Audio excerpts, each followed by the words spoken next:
I am a research assistant at UIB. My name is Noah. I am with the WarEffects project funded by the European Research Council. The project is predominantly aimed at researching the micro-level impacts of conflict on gender dynamics, community cohesion, and local-level politics. And as part of the exploratory phase of this research project, we have compiled a group or a network of early career scholars, including these four, but also some audience members, and hopefully some watching at home, where they have been given a small stipend in order to further develop some research ideas and a research project within sort of the general framework of the WarEffects project.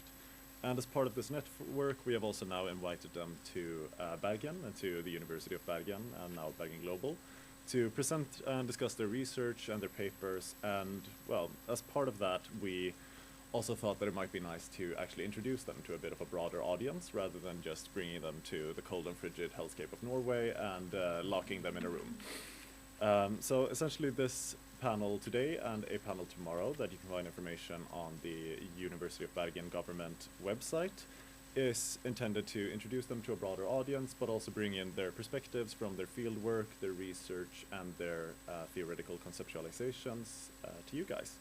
So to briefly introduce them, we have Isabel here, an independent researcher who completed her PhD from University of Salamanca. We have Chessie, a postdoc at the University of Exeter, Luisa, a PhD in political science at University of Los Andes, and Santiago, a PhD in anthropology at Los Andes. So before inviting you guys properly and before beginning the conversation, I also want to sort of contextualize participatory action research, which is what this conversation will be about, and the more grounded research approaches, because I know that for a lot of people working within political science, this is quite new and has emerged as a emancipatory or a critical research approach and approach to political science or a variety of different research fields. So it came from a variety of critical research traditions gaining prominence in the early 70s and 80s. It very much emphasizes destabilizing these hegemonic norms, specifically then obviously from Western or the global North, and power structures, especially relating to knowledge production, and instead serves to center the perspectives and knowledge of research participants rather than research subjects. So yeah, it positions research participants as experts based on their lived experiences and their challenges with dealing with power structures and things of that sort, and instead serves to co-produce knowledge rather than, you know, the general subjectification from global North scholars researching on people. Another very key benefit to note is that it centers community benefit rather than knowledge or resource extraction. This relates both to the production of knowledge but also to the research output, where the emphasis is generally placed on benefiting the communities themselves rather than the researcher or the research institution. And I do want to note that whilst we have used participatory action research, or PAR, as a general term to contextualize this, we will more so be discussing grounded research approaches in general rather than the somewhat restrictive framework of participatory action research. But this panel is not about WarEffects or about me or really about PAR, but more so about you guys and your work. So I would like you to introduce you and ask you to describe briefly your previous or your current work, which topics you have interacted with and with which methods you've used, but also then your experiences with grounded research or participatory action research, and some, if you can summarize them briefly, perceived pros and cons of using these kinds of approaches. So we can start from the left with Santiago. Thank you, Noah, and thank you for the University of Bergen for this space and the center here. And my experience is that participatory action research can get the knowledge produced by the people on the ordinary life. To get this kind of knowledge about the world and about the experience that they had with and share this with the academic knowledge. So for me, when I apply this kind of participatory research, I'm doing a PhD research about festivals of memory in Black communities in Urabá region in Colombia. So one of the approach is get involved in these kind of festivals, participate with people and get some interviews, but also share the ordinary life with them every day, like we, where when these kind of festivals occur in this region in Colombia, and the voice of the people came to us like academics to explain how they interpret their reality. In that context, like how they make to negotiate with actors, with armed actors in this region, and also how can produce like strategies to construct peace and peace building process.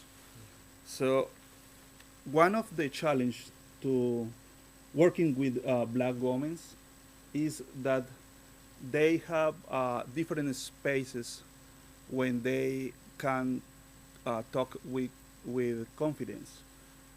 For example, the this kind of kitchen area when the people share like making the cook and also sharing their experiences of the life is very special. And this this particular space is not easy to get like the knowledge that they had behind the experience that they suffer, and also how they try to get involved in this process in Colombia with the experiences with these kind of festivals.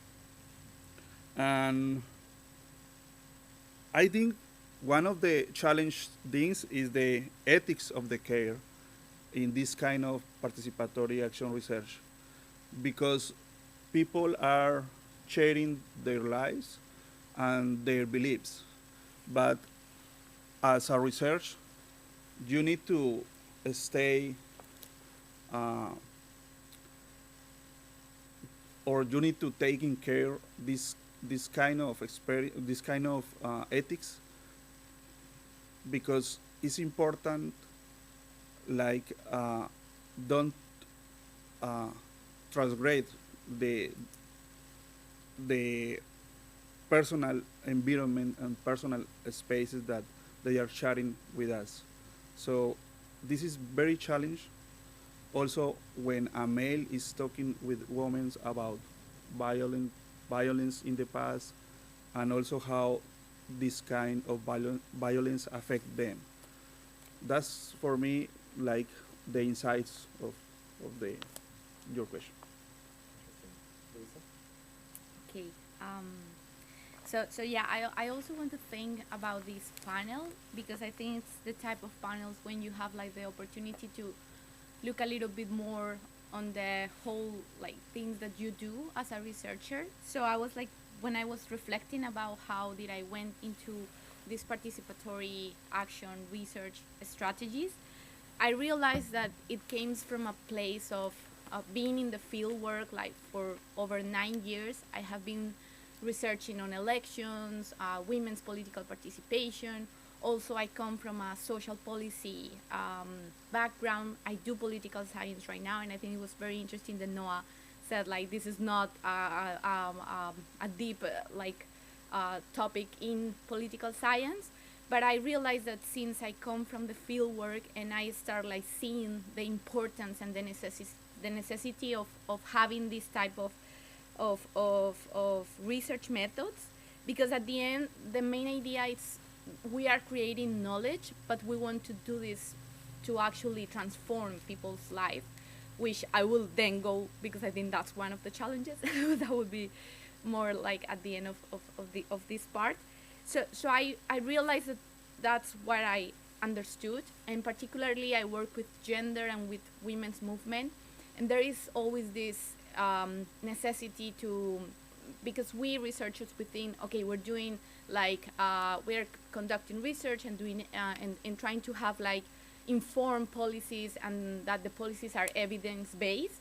But I think it really means to be having the right research questions, challenging all the time, like the conversations that we have, the methods that we use, and they need to be informed by the communities. Even like when you ask them about many of the theories that you conduct, and then I'm gonna comment a little bit more on the project that I am working right now for the WarEffects network, which is it's in relation to the center-peripheries divides and how the conflict has impact gender inequalities in this center-peripheries theoretical framework.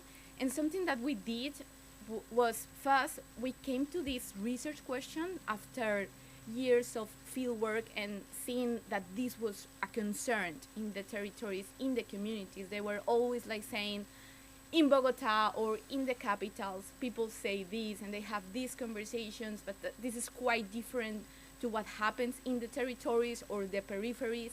So that was one thing. How we came to the research question has everything to do with the conversations, the background that we have in the territories.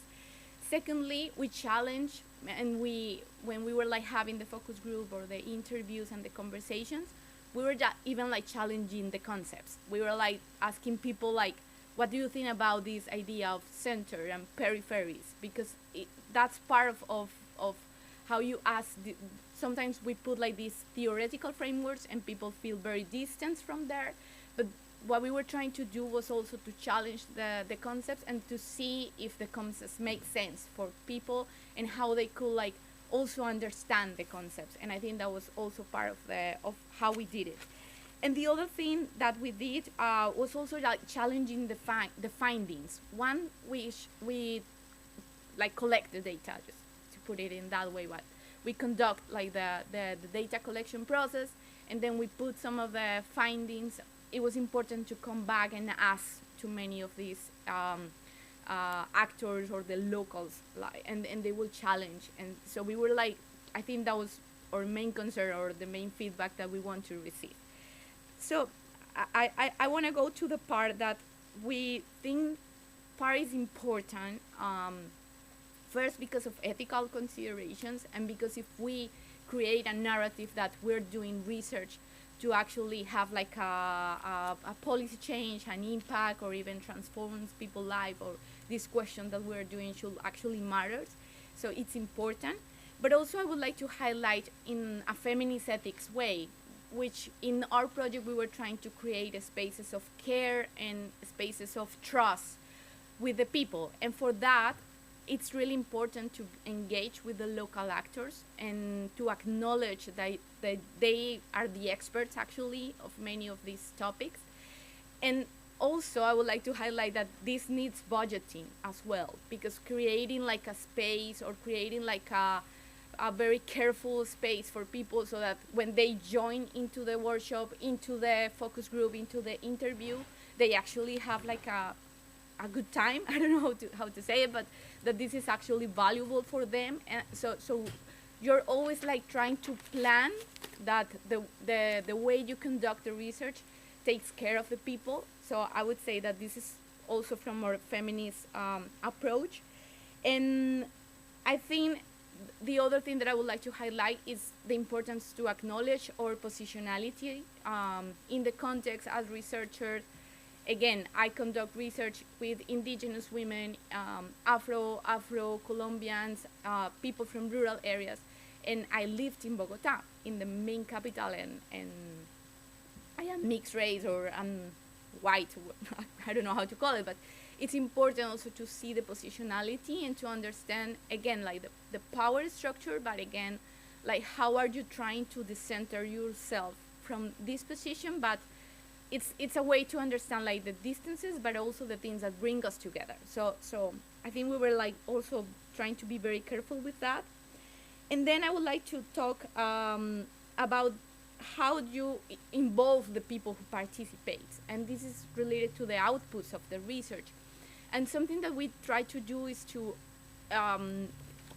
ask to the people how they want to participate in the research. And in many of the occasions, they don't really want to write like a paper, like a research paper that goes to a journal, to this specific community that we still know it's important, we still need to engage.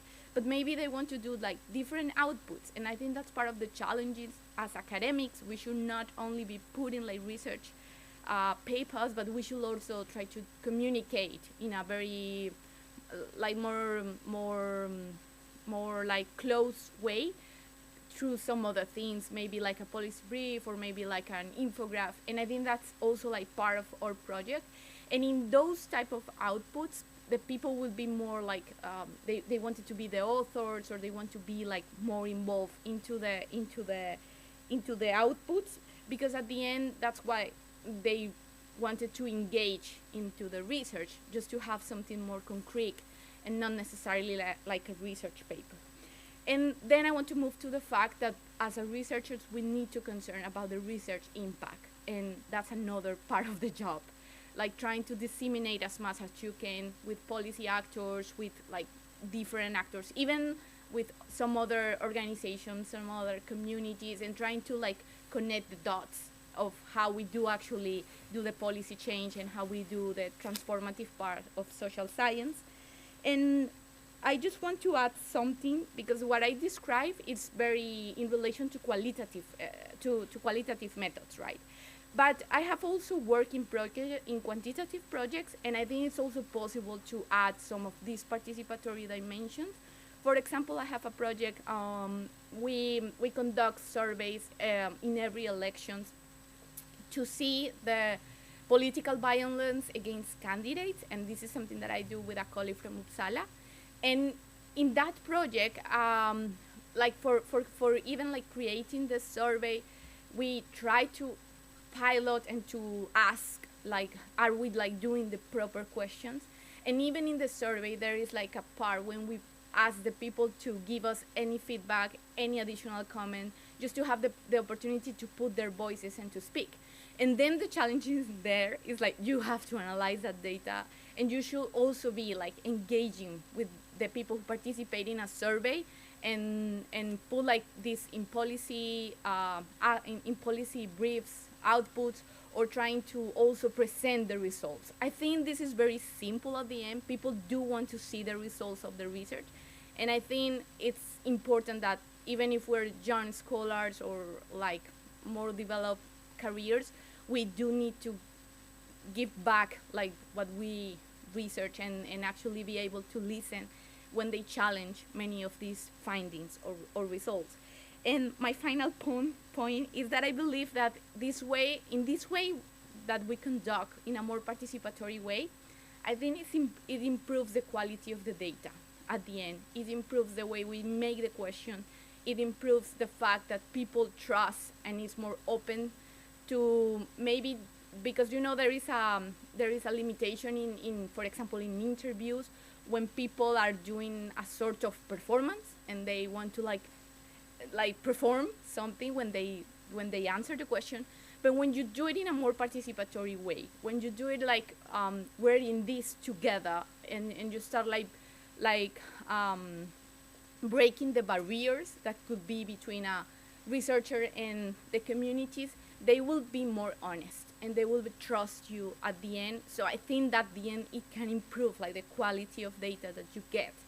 So when I was thinking about the cons, I thought I think one of the main cons is when you feel as a researcher that maybe you're not gonna change or transform as much as you want. So I think that can be like challenging, because you do want to do this sort or be part of the change. But I guess then what I answer to myself when I think about this is like a long run effort, and I think our contribution it's important at the end. And when you do participatory and people validate that, it gives like at the end like a point on why we do this. And that would be my points. Thank you. Chessie? Well, I came to participatory action research a little bit accidentally. I was working with a group of women who had survived sexual violence in the Tigray region of northern Ethiopia, which had just been through a civil war in 2023. And I was doing that in collaboration with an NGO, and they were an international humanitarian law-based organization, and they were talking to this group who called themselves the Mona Lisa Group about pathways to accountability and justice when there wasn't going to be any kind of national or regional justice process, so what else that could look like and the different pathways available.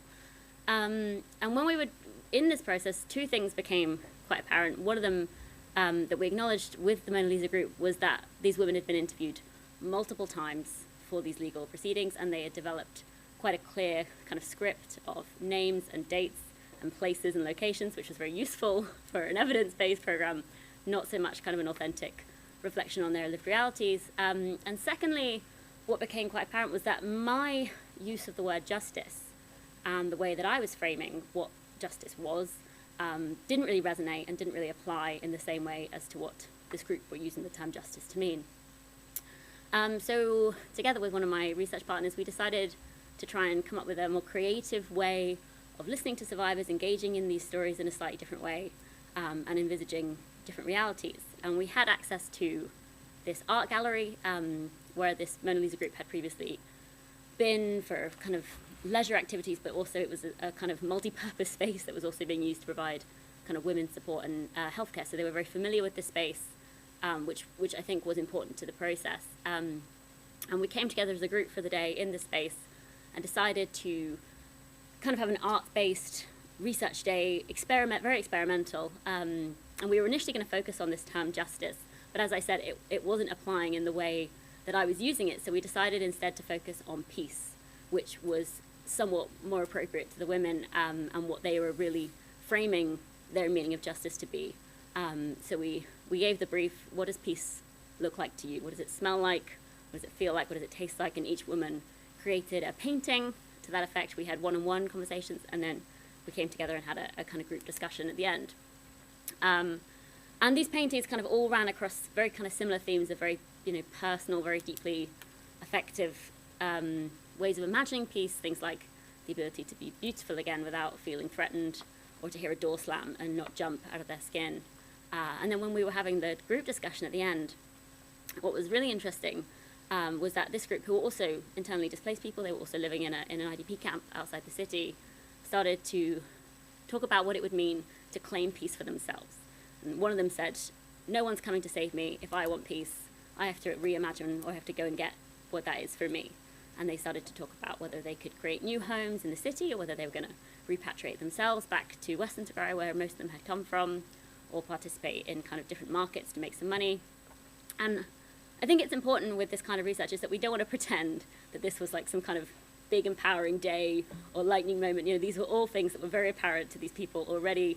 They were completely the experts in their own knowledge production, but it was more about kind of reconceptualizing how we approach peace, away from a state security center to more of a human security approach. And one of the cons, I suppose, of participatory action research from a university's perspective is it's quite hard to fund, because you can't tangibly measure the impact. I couldn't go back and write up a form and say, this was the change, and these women are going to live differently from this moment on. That's simply not true, and I don't think it should have to be. These were very localized impacts, but that didn't mean that they were any less meaningful to have these kind of reconceptualizations for these, 6 individual women. So for me, PAR is a really important research methodology of challenging these power structures, and as Luisa mentioned, allowing participants the space to challenge us and say, your framework of justice is meaningless to me, and the research paper that you want to write on that doesn't apply in my context. This is what applies, and this is what is meaningful. And giving space for that challenge to be much more co-produced and participatory is one of the most important things that came out to me of this process. So it was by no means a kind of textbook approach to participatory action. I would certainly do it differently, and I hope to be able to do it differently when I get the chance again. But more impactful than any of the other kind of qualitative life history interviews that I'd done prior to that. Interesting. Isa? Oh, well, I'm trying not to be redundant with all your insights. For me, participatory action, it's a means and an ends. And a means means that it's a way to get the information, it's a way to gather, it's a way to comprehend, to have a knowledge, a deeper knowledge about a culture, set, a location, a group of people. But at the end, it's how do you produce that knowledge? So the first thing is that you are, as a means, we as a researcher, we are the body, we are at the same time a tool, and they are who is analyzing that knowledge. So that's exposed for the first person that we are exposed our bodies to that situation. And they have positive and negative things. As a humans, we are looking for connection and social interaction. So that's incredible. But also, we are exposing ourselves to put maybe a not secure situation, maybe insecure environments, and we have to pay with our body the effects. So I think that is one of the implications to be in that way. And the second is, how do you produce knowledge? And what you say, it's we try to avoid this academic extractivism when they we are depredatory practices that we as a researcher go to the community and extract, and we don't have nothing beneficial for them. And we are trying to introduce this epistemic justice that they both say, they must be included in the process. So that's what the end means. You can be included as of course, I'm writing an article, but also for me in my research, for instance, I was working in a community, a female community in the countryside. They don't need to be seen in an article, of course. And if I want to introduce this principle of do no harm, when we are talking about participatory action, is do your best, it's how could I be beneficial? How could be my skill, my set of skills could benefit or bring some benefits to the community? And they directly say like, hey, in order to be functional, additional to be part of the daily life, community life, harvesting, doing their job, cooking, all the stuff, they also say like, hey, you don't have a knowledge of how to get funds. What do you try to make a project to apply for international cooperation funds? So like say, okay, yeah, good. So I think that sometimes it's not how it is the horizontal relation. It's like, hey, what we could combine our efforts, our strengths. Maybe you have the knowledge and I have some tools. Maybe we have to deal with some improvements together. So that's one of things that, of course, I'm trying to work an article, to write down an article with two combatants, because I work with combatants in Colombia.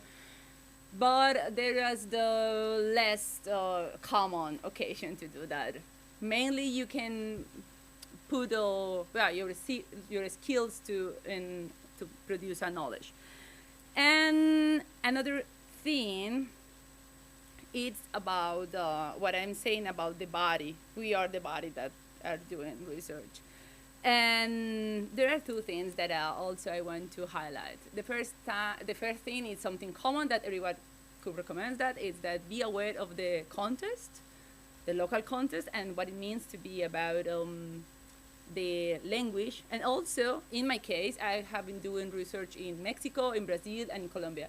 So I'm native speaker. But in some places, it's not enough to be aware or to share the same language. You also need to an invisible part of the culture that they do have as a foreign. So it's super important to be with a companion and a local to reach and initiate the first contact. And the second thing, and so that's quite obvious, the lingual barriers. And the second thing, and it was one experience that I have, even as a local from Colombia, but it was like the field is not neutral. It's not neutral. So it's not neutral about gender, it's not neutral about class, it's not neutral about ethnicity, it's not neutral about money or preferences. So for me, when I was doing my research stay during my PhD, I was working and in a full immersion with a community of combatants. And that proximity put us in the way that we are really familiar or really close relationship. And at some point, some guys tried to hit on me as a girl because they could confuse, well, something could happen. So that's why gender is exposed. And you know that how many times they came to me saying, like, hi, are you single? Hi, are you single? Hi, do you want to drink something? Hi, do you want to grab a coffee? And I was local, so just imagine, I was completely local. So I'm more qualified to deal with these things compared with something foreign. And you know what the strategy to make that? I use a ring, and that's it. It is tough. So something that minimal like that, because you have to be aware of the context, could reduce the tensions. Because as a European, as a female, as someone black, or you know, all these features could affect the relationship. So be aware of that. Be clever enough to sort it out. And Amazing. Yeah, thank you so much for your insights. Before inviting the audience, and this is entirely egoistic of me, I just have some general questions to the panelists. So a lot of you touch upon like the ethical aspects, and one thing that comes up quite often or quite frequently is balancing sort of your ethical obligations to the communities that you conduct research on with the responsibilities you have to your institutions. For example, you know, you mentioned how you're expected to produce a paper, and that it's difficult to gain funding for participatory action research because the output is not always that. You can balance these issues and sort of, to some extent, also make institutions understand the importance of applying participatory approaches. It's a really good question. I'll start if that's okay, because I recently been through this because we were applying for some impact funding. And this is a primarily UK institutional bureaucratic nonsense, I'm sure, but we had to prove 10 impact points for a week-long impact project, which is just laughable. And it's really hard to communicate how personal or very localized impact still matters. So you're having to kind of falsify your promises to your institution, which is ethically really, really difficult, and then falsify, you know, to participants of what's going to be able to be achieved with that money and in a small amount of time. And as I'm sure any of you who have done research in different countries are aware, it's very, very difficult to get funding and get receipts for impact action related projects where you can't always document where the money has gone, and then that becomes problematic for your institution and refunding you later down the line. So it's a little bit of an ethical minefield, and the only way, I suppose, around it is to have a group, I guess, a little bit like this, global, and we certainly have one at my institution in Exeter where we have some great members of the department who are happy to support this kind of research and to fund it, but it's really a kind of a cultural decision within the faculty, within the department, to say that we value impact that isn't necessarily going to be tangibly or measurably impactful, and that there are other ways of producing knowledge that don't necessarily require a journal article, but an exhibition or a storytelling initiative. I know some people have used theatre and found that to be really effective, but being participant-led about what those outputs are is really important, but very difficult to necessarily get bureaucratic approval for. Maybe I can go with this. I understand that, and this is like universities actually this tend to disincentivize like having this approach, or their incentives are not there, so you can kind of understand why many people don't do it. But for me, as I mentioned, I realized it was like an ethical commitment, so I think you find ways, I would say. And I think having like partners and, like, as I said, like connecting the dots, and I'm gonna give a particular example. We present the Center Peripheries research with it's like a German international cooperation, and they like help us to do the whole workshop and to invite, like, I don't know, people from even the military. Like you were trying to engage with the people that could actually potentially do the change, or at least just start like having the conversation again. So So, and for that, we didn't have to put like budgets. You just like try to navigate and to find the right partners. I even believe like, for example, this network, these WarEffects networks. So I think part of the job as an academic, it's not only like producing, it seems like a hard work. Like you have to like do the paper and conduct the research, but also you should be aware of how to find like these networks and these opportunities to actually connect, even when you feel like there is like this disincentivized environment in the universities. And I would say even like for in Uniandes, sometimes there are like little budgets. I think it's important to think like creative about this, and if this is important for you as a researcher, which is my case, I would say, you try to do it, and just maybe this will change a little bit more in the future. I don't know, but I would say even when there are not the right incentives, you can find them. I want to add that it's important to create new forms of narrative about the research and about the results, because people that is really like far from the center want to engage with the research, but they don't interest in like read a paper or the results like in the academic environment.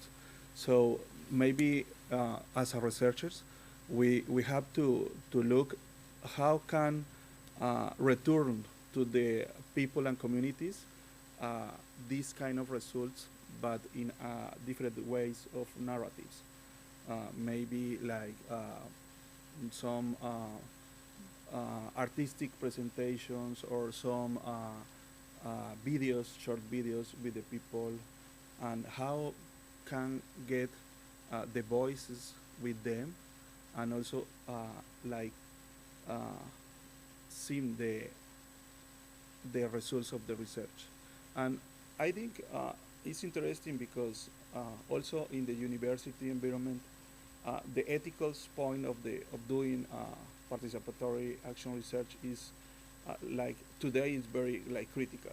It's when you take in consideration this kind of method, the university of some of the panels tell us like, be careful with this kind of action with the people.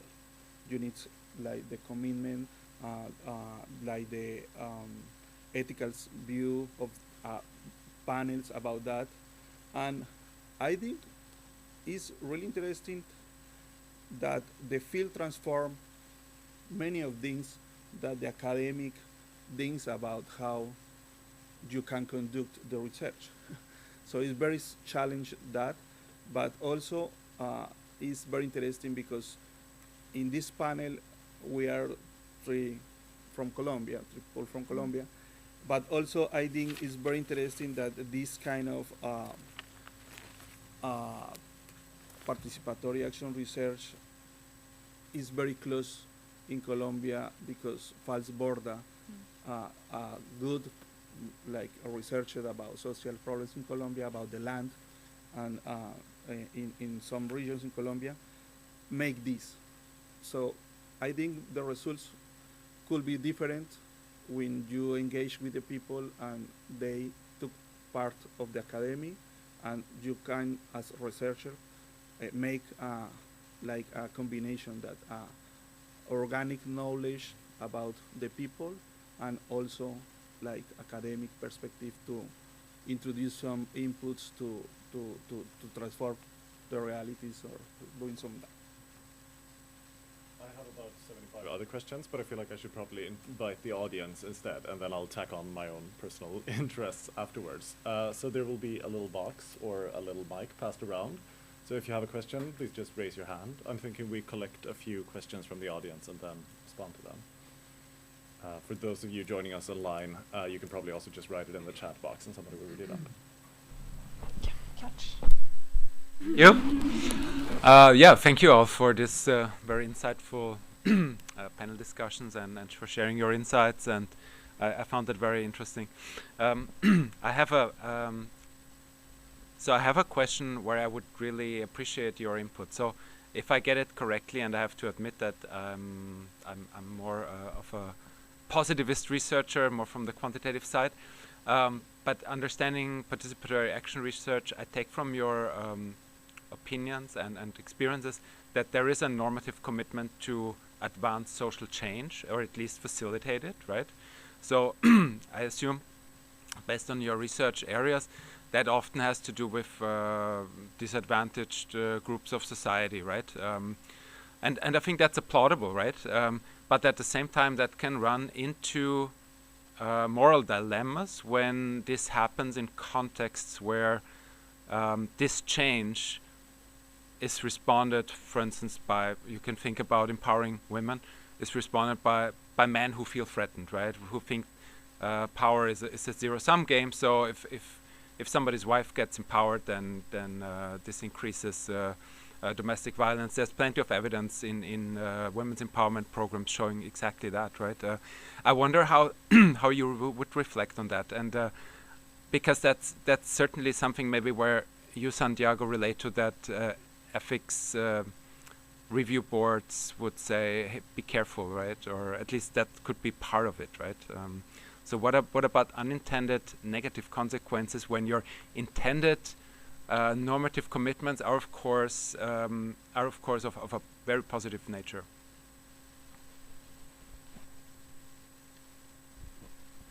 Yeah, I just had like 2 points, which may sound very basic, but I'm still like interested in discussing them. So there were like several dynamics mentioned. For example, the center-periphery dynamic. But I was also thinking about, you know, the periphery dynamic and how inequalities could be, you know, reproduced within peripheries.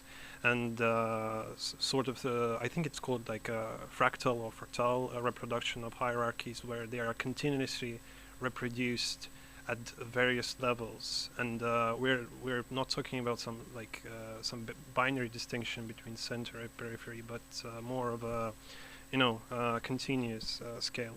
And I was just wondering how a participatory action researcher might navigate those, and accessing the communities, you would have to interact with those hierarchies. And is there sort of a, you know, moral dilemma? Because hierarchies should be something that is should be addressed and mitigated, but they also provide, you know, access to you as researchers to local communities. And second point was about some of the dynamics, interpersonal dynamics that Luisa and Chessie mentioned. So about trust and friendship between you and participants. Of course, those can produce like high quality information, but don't you think that this could also produce some unexpected dynamics in terms of people who are your friends? They can sometimes mask some information or conceal some information in order not to hurt you or expose you. And yeah, this also refers, I think, to, you know, scripting dynamics that Chessie mentioned. So different expectations that are produced in those interactions, and how would you take them into account? Yeah, thank you.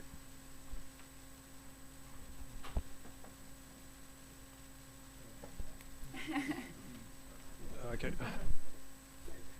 Well, thanks. Thanks, guys. Thanks so much, you guys. I appreciate it. Am I on the mic? Yes, so yeah. So yeah, I think kind of getting off, or kind of going from what Chessie was saying as well, like in this terms of like my positionality, like how do you kind of change that when you're in a community to kind of explain to them that you're in this together essentially, and that there's not this like hierarchical nature between you and them as well. And then also in terms of like what like Carla was saying also, like the ethical issues about creating like dependency as well. So you guys are in this together. Eventually, like you might have to leave essentially, and kind of like go back to like your job, and so how do you kind of deal with this issue of dependency, perhaps, and that not being like an ethical issue as well? I'm gonna just let whoever wants to tackle whichever question go ahead. Maybe I could go. So I want to start with the last 2 points in relation to trust and friendship as part of research, and I'm glad that you put the word friendship, because it made me thought like I was part of the Gender Justice and Security Hub, which was a project with scholars from Global North and Global South, and we were like trying to produce some things about methods and friendship as being part of the methods, and so that connect me to your point. And what I think happens when you are with the communities, and the questions are very important because you have to address the limitation and the expectations by being very transparent about it. Like, who am I? And this is very challenging. Like, for example, I'm from Uniandes, which is a private university in Colombia, where wealthy people go. And as I mentioned, you can understand the distances. We're not the same. I mean, we're in this together. That's how I try to phrase it. But we can understand the distances. And so it's important to be transparent about it, and also like explain like the limitations of research, so that people can get the expectations. So once you do that, then you see if people want to actually participate and engage. And I think we need to understand that people have agency and they have consent. So it's important also to acknowledge that even when power structures are there and you're in that power structure, you can also like navigate with the agency and also their agendas. They have agendas. We know that they have agendas, and I think that's important and transparent for the researchers and for the communities, and I think that conversation should start even before recording, or like that type of things that we do when we start like conducting the research. And I don't feel like, I mean, once those things are more clear and what people can expect and what are the outputs and what's going to happen, maybe you can address those dilemmas or challenges. And at the end, I have to say that what I encountered is that people are very generous. I think people are very generous. Victims, I have worked with victims in many of these territories. At the end they are generous, and they believe like maybe a small drops can start like building the change. So that's also what motivates at the end also the participants and the researchers to conduct this type of research. And I want to go to the point of the point of this is a very interesting point of how there are also like power structures or peripheries and peripheries dynamics, and that's where we encounter some dilemmas, because we could see some of the tensions between people from the communities, and we actually growed on that. Like, for example, for us in the paper, it was like, it's not like all the organizations are in peaceful settings. No, they are also struggling and fighting or having like tensions between them because of resources, who has the power, who has the voice, even inside the peripheries. So I think your point, it's something that we found and something that we report. And when we were like putting like the findings to some of the participants, and they respond well to that, because we were a little nervous, like, what if they don't want us to portray this as a tension, as a divisions? And actually we did present the findings, because that was part, and we are researchers. Again, like, trust and friendship doesn't mean that we're not gonna like put the findings. That's for us our role. We know who we are and they know who we are. So I think at the end it turns out well. That would be my experience. But I think your point is very interesting. And with the fact of unintended consequences, I think when you have like a principle of care in the background, and that people, it's more important than the research, you will always try to make sure that even when, I don't know, you had some finding, but it will harm someone, you just don't do it. I mean, it's the people is more important at the end. So I would say you will be very careful to the principle of do not harm, and even when you try to anticipate and to do this risk assessment in the ethical approval and all these things that we do. Of course, some things can happen, or some unintended consequences can happen, but at the end, the main guidance is people is more important. I would say that.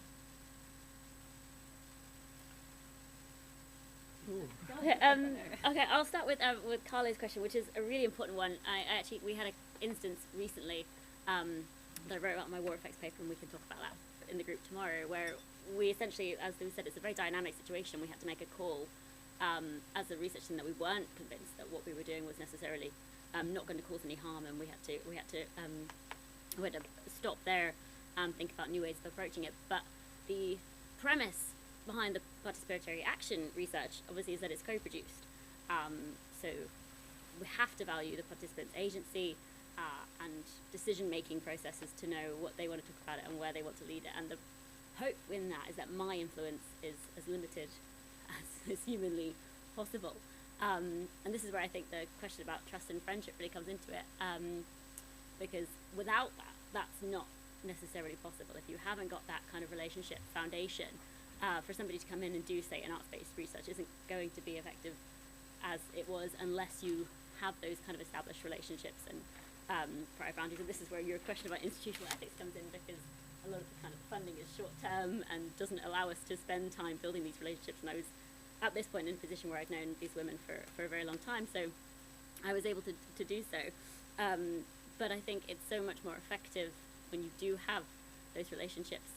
Interestingly, to return to your point about whether that the positionality influences the kind of the content that is shared, I think that's definitely true for an interview, and I've certainly noticed that with interviews that I've done, especially as I've built friendships and the kinds of themes that they think I'm interested, that they'll kind of return to in their lives. But this process, this kind of participatory action, co-produced process, is in theory designed, and I feel like it did remove that influence, because my influence was literally is limited to, passing around paint pots and asking a couple of questions, and there's discussions that were between participants, between each other, rather than from me in the background. That's really what comes out of it. And it was, I felt, a way of kind of addressing those really difficult questions that when you're interviewing someone, or when you're doing these kinds of projects, and they say, what's the output you're going to produce, what's the change for me that's going to come from these interviews, and sometimes you have to say, I'm really sorry, I'm going to write this in my journal article and nothing will change, but I'll be very pleased with the output. And that's a really unpleasant hierarchical position to be in. But to have a participatory action process where you can say, you're going to produce something, and that's for you to decide what that is and where that goes. We ended up actually selling these paintings in an auction, and the women took the money to start up some businesses and things. So it was a lot more kind of participatory-led and empowering in the ways that they created for themselves than my influence, which is, I think, how it should be, because I'm the least important person in that room. And emphasising that dynamic was important. I've scribbled some notes that I can't read in answer to someone else's question, but they might come back to me. Okay, I'm trying to put in order all these ideas.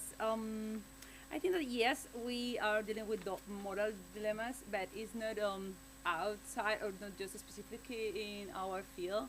I think moral dilemmas are implicit in every field. If we just get stopped and you analyze what you're working about, I think that yes, we are working in a field that a lot of asymmetries on the fringe. They're all we see powerless, we see inequalities, but also these places with their power, the reproducing power dynamics, they're also a ways of resistance and counter power.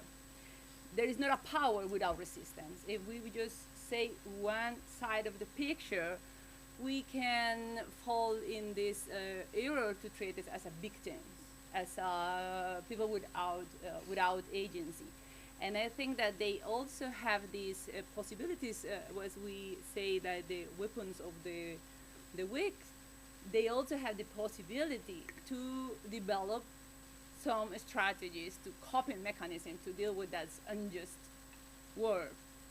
So I try to considered as, of course, there are some conditions that undermine the output, but they also have an active role. They could change. They could introduce some changes, and that's made me move to the thing that we are working at, this inequality that reproduce, and about how we as a researcher are biased, and they also bias. I mean, being aware of, I have my own prejudice.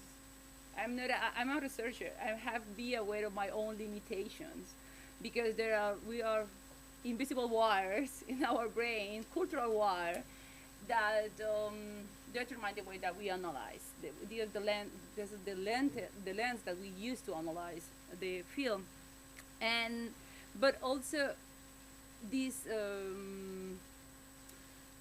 challenges are present in when you design as a quantitative researcher, when you design a survey, the way that you design a question make an incredible impact about the results. So, and you can also put pretended that you score between 9 to end and put a number, it's reducing your bias. It's at least it's naive, or you are not aware about that black spot.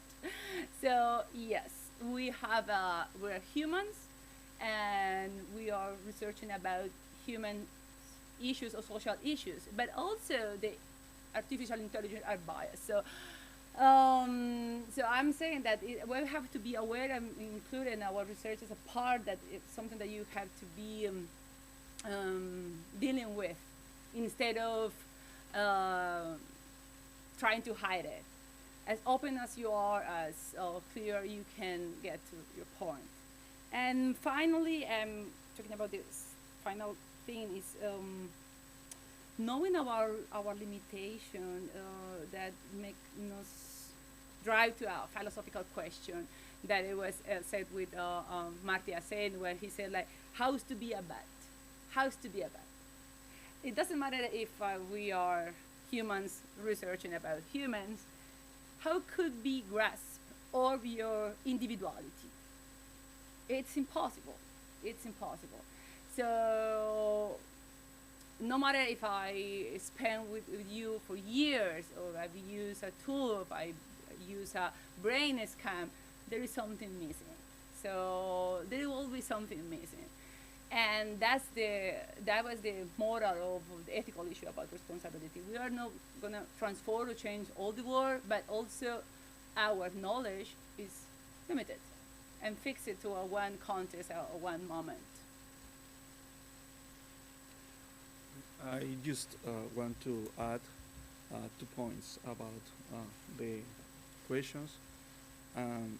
I think the participatory action research is a bridge between academic and like the knowledge from the people, from the folks. So yeah, it's very interesting thinking about that. How or like who produce knowledge, academic knowledge about the world, and where it is produced. So for me, it's interesting this thing, because many times in the academic environment, we try to do very neutral, objective studies about realities. But as she said, moral is around our lives, our experience all the time. So I think this kind of method is also a long conversation. When you engage with communities, you have always a long conversation with them about the work, the expectations, and also the knowledge that they have from their perspectives. So just that's ideas to take in consideration when you are designing like a project of research. Get inside with this kind of peer, because it's important also to combine methods and to do strong results about this kind of research. Do we have any additional questions? I'm interested, Luisa, you mentioned that before, and now you touched upon it as well, this sort of, to me at least, it feels like the criticism often comes of, okay, but what are you missing when engaging with participatory action research, or how are your biases influencing this? But you both touch on this. Giving the communities a way of shaping the research also includes a lot of perspectives. So I was thinking, based on your research and your experiences, are there any perspectives that you think have come out of participatory action research that you might have missed had you gone with this from a 0 to a 9, or from just, without the participatory perspective, I guess? I think it did happen with the concept of center periphery. Like in some communities reject that there were peripheries, and then when you start asking why you don't like that word, and then they explain this has a bad connotation, it put us in a subordination form. So for us it was important to listen, and I was gonna add something that I thought was very interesting from this project. Like when you focus a lot on listening more than just having a guideline, because we tend to be this very structured. Actually now my technique is I learn by heart the questions. I try to have few questions and I try to learn them by heart, because I don't want to be reading something and this is not a natural, more formal conversation. So I think that helps when they, I think the communities and I think Chessie also mentioned on this. Sometimes people can say your research question is really bad. Your research question is really bad. Why are you doing this research question? And I remember I was working with a scholar from Cambridge, and she came to Colombia to conduct some research, and she started seeing that people were this is not a relevant research question for here or this context. So she started shaping the research question just to make it more context aware and more and more relevant at the end. And I think that's what we have to do, try to see, and at the end we will still do the hard research work, put this into a theoretical framework, report the findings. We will do the whole quality check, I would say, in the research. But at the end, I think we still and especially if we're working in conflict, women's rights, many of the things that of course involve people, their lives. So I think, it happens a lot, I would say.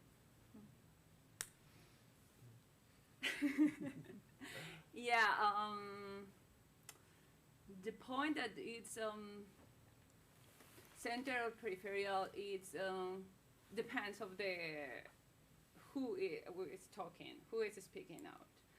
Because we are in the countryside and you visit a rural community, of course from the perspective of the biggest city, they are in the countryside, they are abroad.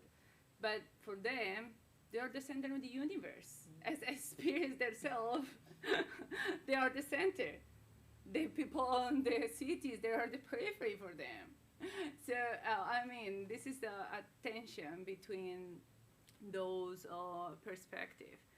And of course, we have to test and reduce our questions with them, because sometimes we are including we are suggesting that they are weak, or they don't have enough, or we assume that they don't have access to resources, or they are suffering. Maybe not. Maybe you are as treating as a nobodies. Maybe they are bodies. They do. So the way that we conceive of we before enter to the field, it's also opportunity to reduce the tension with them and say, hey, we're gonna find this, and what do you consider? As you say, do you consider that is useful? In what place do you want to have an active role in these phases, or something like that? Try to reduce that tension. Yeah. Do we have any other questions from the audience?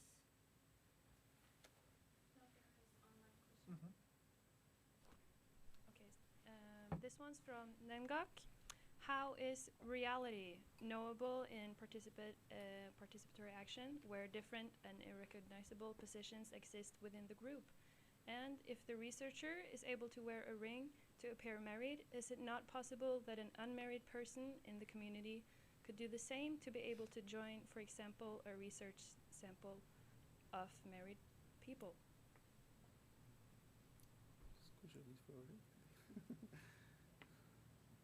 About your example, that could people engage with you? The second part of the question? Oh, sorry, could you read it again? Yeah, I'll read it again. If the researcher is able to wear a ring to appear married, is it not possible that an unmarried person in the community could do the same to be able to join a research sample of married persons? Well, no, well, of course it's possible, but you know, when you are working in a very with the gender roles are dominated by the main discourses. Sometimes wearing this issue protect yourself to be exposed, but it's not like you have to be allowed or you have to be married to get those places. It's just a strategy to deal with that. I have some friends that they also work as anthropologists that they don't have to deal with that. They just express that, but for first moment that like stop or put a limit. But sometimes you drive in a different way. So, well, I don't consider that it's close to that part of communities. Maybe I would like to add something in the first part when she said like how is reality like in the field. I think, and this is more from anthropologist discipline, like I think like when you do some ethnographic parts in the research or like more like scoping the field, I think that's very valuable. It also brings you close to the research questions, what should be asking, and how, and like so that you're not like jumping like a naive person, like you know, like very new to the field.